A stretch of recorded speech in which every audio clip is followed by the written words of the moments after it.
December's it, ladies and gentlemen. December's it. We are about to get to the big fight. This is going to be a big fight. If you don't think it's a big fight, I don't know what to tell you, but this is a big fight. Devin the Dream Haney finally is going to be fighting Regis Prograis December 9th, San Francisco on DAZN. And I'm sorry to tell you it is pay-per-view. I understand how that makes some people feel, and I get it. But it's going to be pay-per-view. But the point is, this is a huge fight for what it is. And places like NSB and other places, they're all dismissing the fight. They think it's not pay-per-view worthy. I think it's pay-per-view worthy for two reasons. Number one, Devin has already shown that he can draw crowds. He's up there. He's not like Tank, but he can draw crowds on his own. People are seeing him, and they're seeing that stylistically, he doesn't really struggle with too many people. Yes, he had one or two fights where he got wobbled a little bit, but other than that, he's been pretty dominant against his opposition. And this would be the first fight for Devin Haney at 140 pounds, where Regis Prograis has been dominant. Prograis, of course, at one point was very close to unifying the division with Josh Taylor. He lost that fight. Did a rebuild, got another title. He's a title holder at 140 right now, the WBC.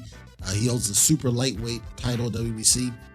So that's going to be on the line as Devin moves into the 140 pound. Now, Devin's been struggling to make weight in his very last fight where he's fighting against Lomachenko. He didn't look all that good when he was on the rematch with Kambosos. He didn't look all that good. He's been struggling to make weight. It's very clear, but he wanted to stay because he's a unified champion.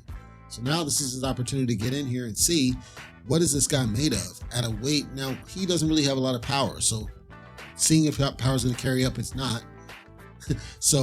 But if he's able to be comfortable at the weight, how's that going to play in for him stylistically? He's going to be superior as a boxer because he'll be able to retain more energy and go and last more rounds without tiring out or any of that kind of stuff. Meanwhile, Regis Prograis looked like crap against Zorrillo. Everybody feels like he looked like crap. Now, he won the fight dominantly. It's not like he struggled or any of that.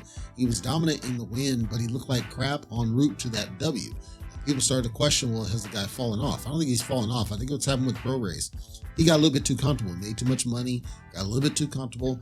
And some guys, it's like if you're not at the upper echelon, you just don't seem to show up. Because when Prograis was fighting at the top level, he was showing up every single damn night. That's why I'm a fan of his. And I'm a fan of his style and a fan of his game. I don't like tattoos. But the point is, he seemed to kind of taper off. He's not that guy like he used to be. So this is his chance to get back up there and show something because, you know, NSB and other places, they think that Devin Haney's going to blitz this guy and take him out. Not blitz in terms of aggression, but blitz in terms of just overwhelming. I don't see that at all. I suspect Prograis is going to show up this time. I suggest that he's going to go in there. He's going to try to prove something because he wants to be that guy again. And here he's at an upper echelon opponent that's coming up in weight. It's actually very similar to Teofimo when he made his debut and he went up against Josh Taylor. Teofimo had something to prove after a very terrible performance that he had just prior. So it's possible that some guys just need to be at that upper level where they need to show something and then they show out. But when it's a B-level fighter or something else, they just kind of half-ass it. So I see that pattern. I'm telling you, though, this is a great fight for what it is, and I'm looking really forward to it. I don't like, and here's my closure, I don't like that it's freaking pay-per-view. I see that it's a pay-per-view caliber fight, but the problem is it's DAZN. DAZN launched with this narrative, and I remember that boss at DAZN talking about, yeah, pay-per-view is dead and all that crap, and then all of a sudden, because he was, yeah, you get Canelo for the $9.99, you get Joshua for the $9.99, and, you know, you get Golovkin for the $9.99, and then all of a sudden it was like, you know what, we screwed the pooch, we got to do pay-per-view, we can't pay all these big bucks like everybody else can. And Bob Arum laughed in his freaking face. So it's not that it's not a pay-per-view caliber fight. I'm more frustrated with the state of boxing to the world where we've got this streaming crap going on.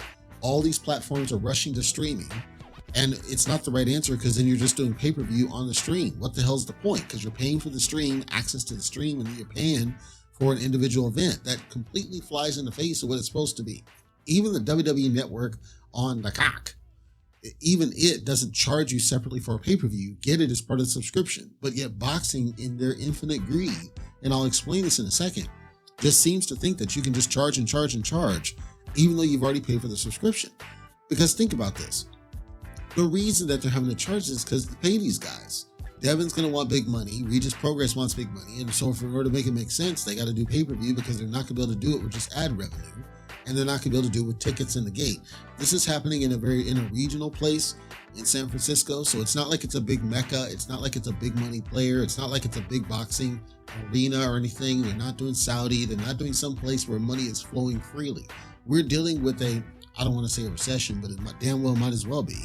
We're dealing with a situation where people just aren't willing to come out of pocket. So when you do pay-per-view, all that's doing is charging somebody 5 times what they normally should be paying, because you can't get 5 people in their place to come and, come to the fights.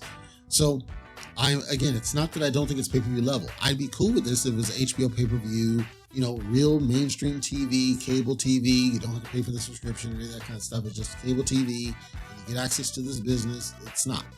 Some people say, well, with cable, you have to pay for the cable access and then you pay for the pay-per-view. This is true.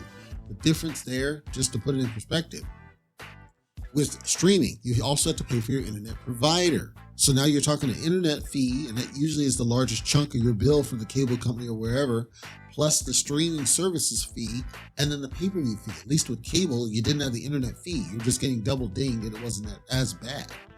So it's roughly half of what you would have paid before. Let's be honest. I like that they're getting a platform, especially Regis. I like they're getting a platform. I like that we're getting a big fight. I like that this is happening.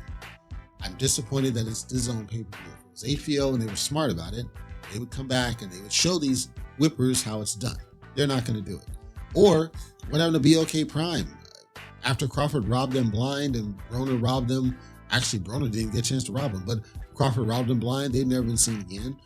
Maybe, Devin or one of these guys need to hook up with Don King. He seems to be able to book fights. Broner's en route to fighting his second fight here under Don King. Don King's paying him out the ass, so I don't know what's going on there. Regardless, Devin Haney versus Regis Prograis is a hell of a fight for as long as it lasts. I do think this is one where you may see Prograis actually show up, and Haney will be tested, because neither guy's been on a decline at all. I think Prograis just didn't show up in his last fight as a Rio. So I think that he's going to show up because he sees this is a big fight and he sees he wants to be that guy and stop Devin's momentum. If Devin can get past Prograis, it's going to show he's a legit threat at 140. And then at some point, he's going to have to meet Tiafimo, and I think it's going to be a hell of a fight too.